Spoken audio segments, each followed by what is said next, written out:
నమస్తే, welcome to T Times News. పెళ్లిళ్ల సీజన్లో కొత్త దందా. సైబర్ నేరగాళ్లు ఎప్పటికప్పుడు తమ పంతా మార్చుకొని కొత్త మార్గాల్లో దాడి చేస్తున్నారు. అమాయక ప్రజలకు ఫోన్ కాల్స్ చేసి మెసేజ్లు పంపి వారి నుంచి కోట్లాది డబ్బు క్వాష్ చేస్తుంటారు. అయితే ప్రస్తుతం పెళ్లిళ్ల సీజన్ కావడంతో కని విని ఎరగని రీతిలో కొత్త స్టైల్లో దోపిడీకి తెరతీశారు.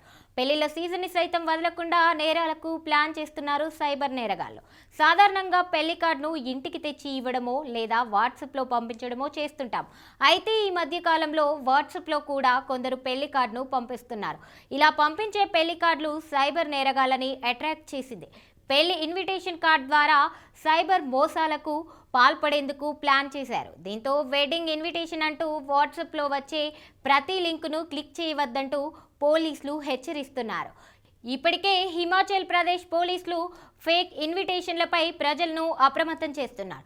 అసలే పెళ్లిళ్ల సీజన్ కావటంతో దూరపు చుట్టాల నుంచి మొదలుకొని స్నేహితుల వరకు అందరికీ వాట్సాప్లో వెడ్డింగ్ ఇన్విటేషన్ పంపించడం సాధారణమైపోయింది.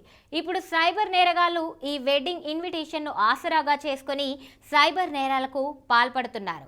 గుర్తు తెలియని నెంబర్ నుంచి వచ్చే వెడ్డింగ్ ఇన్విటేషన్ లింక్లను ఎట్టి పరిస్థితిలో క్లిక్ చేయవద్దని పోలీసులు సూచిస్తున్నారు. వెడ్డింగ్ ఇన్విటేషన్ పేరుతో ఓ ఏపీకే ఫైల్ను క్రియేట్ చేసి వాట్సాప్కి పంపిస్తున్నారు.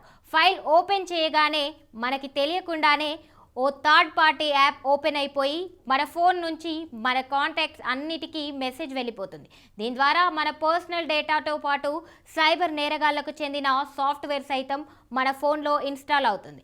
దీని ద్వారా మన బ్యాంక్ ఖాతా వివరాలు, ఇతర అంశాలు క్రిమినల్స్ చేతికి వెళ్లే ప్రమాదం ఉంది. దీన్ని మొదట్లోనే అడ్డుకునే ప్రయత్నంలో భాగంగా పోలీసులు అవగాహన కల్పిస్తున్నారు.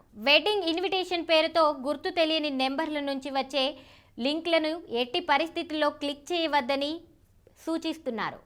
కేవలం వెడ్డింగ్ ఇన్విటేషన్లోనే కాకుండా మన స్నేహితుల నుండి కొన్నిసార్లు వచ్చే లింక్లను సైతం క్లిక్ చేయవద్దని పోలీసులు అవగాహన కల్పిస్తున్నారు.